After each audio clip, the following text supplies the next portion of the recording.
Vamos a escuchar a nuestro querido Danilo. Como el programa tiene una función didáctica, y yo no es que quiera corregir ni enmendar las intervenciones del general Cordero, pero cuando él no hace el relato histórico, a mí entonces me gusta porque creo que es de contexto. La OTAN se creó en 1949, justo cuando terminó. 4 de abril del 1949. En Washington se crea. Correcto. Porque termina la Segunda Guerra, pero no terminan los conflictos. Incluso el fin de la guerra sobredimensionó el nivel de conflicto, porque Putin lo recordaba justo este mes. El Ejército Rojo fue el primero que llegó a Berlín y tomó Berlín, y el Ejército Rojo que seguía avanzando. O sea que se plantearon los conflictos y los Estados Unidos crean una alianza militar política. Pero en esa alianza militar política ellos eran los que dirigían todo y ponían todo. Obviamente del otro lado se creó el Pacto de Varsovia, una alianza militar política ideológicamente diferente. Fíjate que los primeros miembros de la OTAN fueron Francia, Reino Unido, Italia, Canadá, Noruega, Dinamarca, Islandia, Bélgica, Países Bajos, Luxemburgo y Portugal. 12 países. De esos países, el único que tenía un ejército todavía en estado bien era Inglaterra, porque era una isla y los nazis no lo habían invadido. Cuando uno lee las memorias militares de Gaulle, él cuenta cómo él tenía diferencia con Eisenhower, porque Eisenhower decía, espérate, yo voy a poner un campamento de tal sitio. No, espérate, tú tienes que contar con un permiso del ejército francés. Dice Eisenhower en su memoria, el ejército francés no existía, pero yo tenía que mantenerlo como símbolo por un problema de identidad para Francia. Sí, lo que evidenciaba un gran talento y una comprensión de la simbología política y de rito por parte de Gaulle. En 1952 entraron Turquía y Grecia. En ese año se produjo el encuentro de Lisboa, que creó el Consejo Estratégico de Defensa del Atlántico Norte, que es el que traza las estrategias. En 1955 entra la República Federal Alemana, que Konrad Adenauer había recompuesto, pero no tenía un ejército realmente. Para una alianza militar política, de no tener un ejército, era una simbología. España entra en el 55 también. En 1956 se establece la estrategia de la disuasión nuclear, o sea, la respuesta masiva si hay un ataque a una de las partes. Pero en 1962 se produjo la crisis de los misiles y se desarrolla en los Estados Unidos la doctrina de la autodestrucción mutua asegurada, que dice que un ataque nuclear de una de las partes llevaría a que todos se destruyeran. Eso, Robert McNamara, el joven y brillante asesor de Kennedy, tiene una gran parte tiene importancia. En 1967, siguiendo la doctrina de la autodestrucción mutua asegurada, que todavía tiene vigencia, se produce un reemplazo de la estrategia de la represalia masiva a respuesta flexible, y se produce el informe Halmer. Pierre Halmer era un político belga que está basado en 2 vectores: mantener un adecuado potencial militar o defender el territorio de la alianza, y establecer relaciones estables con el este dentro de una política de distensión. En 1962 se produce la cumbre de Madrid, en la cual se invita a la República Checa y a Hungría y Polonia a formar parte de la OTAN.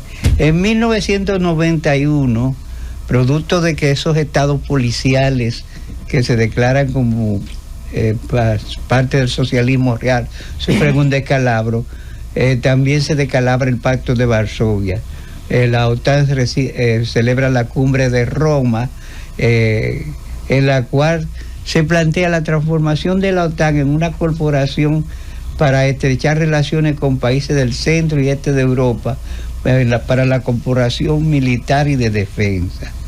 En 1992, la cumbre de Praga, y entran a formar parte de la OTAN Bulgaria, Eslovaquia, Estonia, Letonia, Lituania y Rumania, que son países de Europa del Este. En el 2008, la cumbre de Bucarest, entran Albania y Croacia. Fíjate, todo esto tiene un casus belli, como dijo ahorita José Luis, todo te está planteado.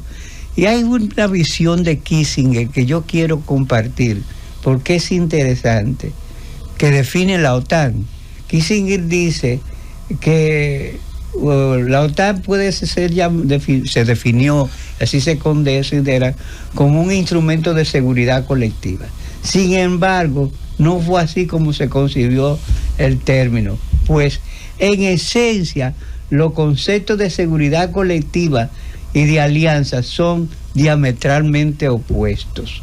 Las alianzas tradicionales iban dirigidas contra amenazas específicas y definían obligaciones precisas para grupos concretos de países, unidos por intereses nacionales compartidos o por preocupaciones de seguridad comunes. Es decir, Kissinger lo que plantea lo que en realidad sucede. La OTAN es una organización político-militar en lo que los Estados Unidos han tenido primacía y los europeos se han acomodado. Trump, que a pesar de que Manuel dijo que ahorita que era un político de pura cepa, no lo es más bien una persona que tiene un discurso sobre un Estados Unidos que ni él mismo entiende. Le planteó a los otros de la OTAN, a los otros miembros de la OTAN, si no pagan igual que nosotros, pero ellos no pueden pagar igual, porque el gran beneficiario de ese equilibrio es los Estados Unidos. Y todo esto tiene como esencia un discurso que nosotros hemos olvidado. Ahorita fuera de cámara, Pellegrín citaba como cuando el momento en que él, su padre y un grupo de dominicanos empezaron a plantear el sensitivo problema que era el desplazamiento masivo de haitianos. Yo la he llamado la invasión famélica hacia territorio dominicano, y fueron tomados a broma, y yo cito otro caso. El doctor Castillo fue la primera persona en plantear la amenaza que significaba el narcotráfico, y fue un profeta desoído, y al igual que ustedes fueron un profeta desoído. Y yo creo que Eisenhower, que fue el héroe de la Segunda Guerra Mundial y fue presidente de los Estados Unidos, su último discurso sobre el Estado de la Nación es un documento fundamental que ha sido echado un poco al olvido, en la cual él explica, llama a los Estados Unidos el complejo militar industrial, a la amenaza que representa el complejo militar industrial, y lo dice los siguientes términos. Yo quiero leer esto. El 17 de enero de 1961. Hasta el último de nuestros conflictos mundiales, los Estados Unidos no tenían industria armamentística.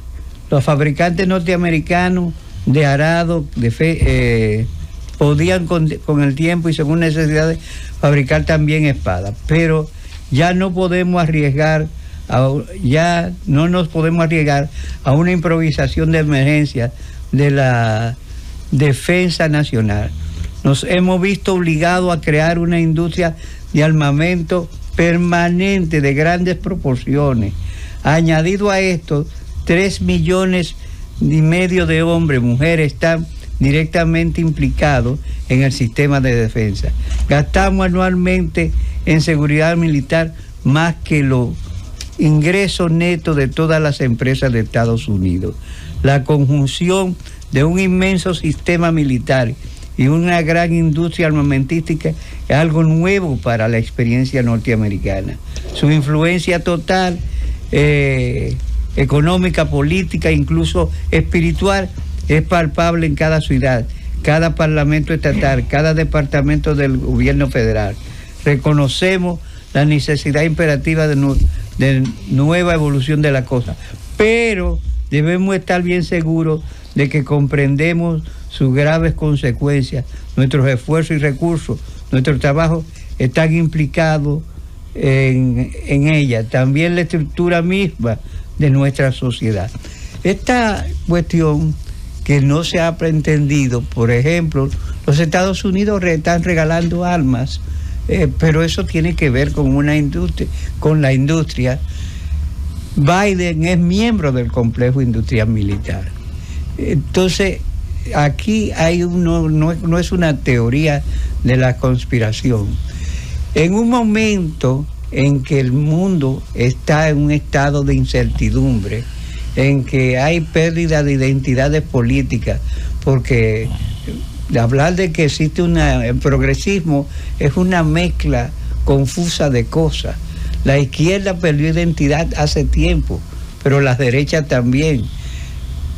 El fascismo, el nazismo está resurgiendo con personas muy inteligentes, porque Marine Le Pen es más inteligente que su padre y tiene mejor manera de plantear las cosas, y más brillante. Entonces yo creo que ella tiene un mensaje mejor, digamos, pulido. Sí. Pero el mensaje María era un tipo pero justamente provocador. Sí. Pero ella sabe, la inteligencia está en eso, en saber cuándo no se puede, no se debe saber provocador. Una cosa es bien formado. De acuerdo.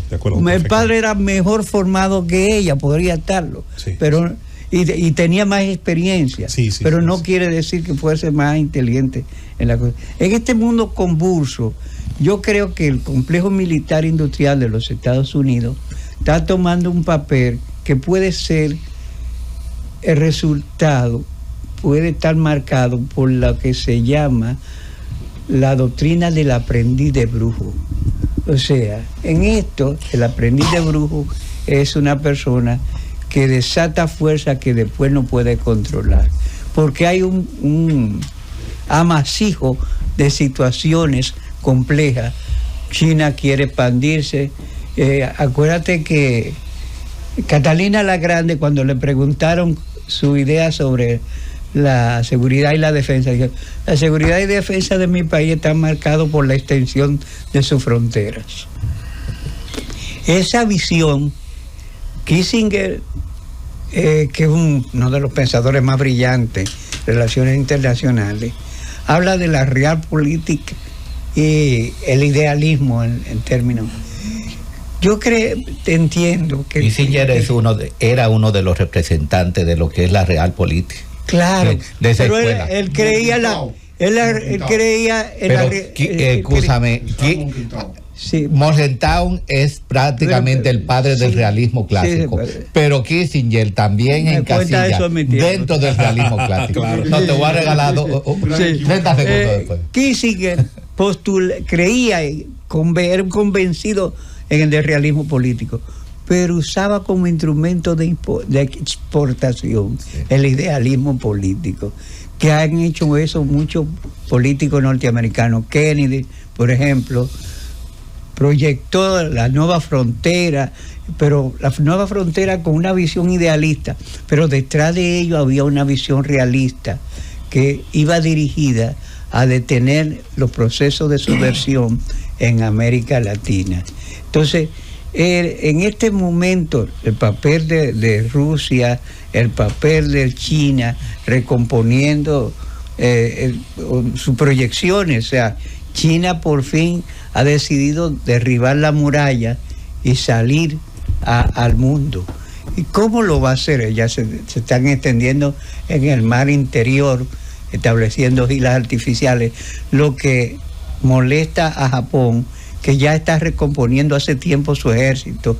La Mitsubishi y la Toshiba hoy están dedicados a la industria armamentística. Se está recomponiendo un complejo militar industrial en Japón. Entonces, en ese mundo complicado y difícil, hay muchos elementos para ser analizados, que es lo que yo he querido poner con esta introducción sobre la mesa. Gracias, Danilo.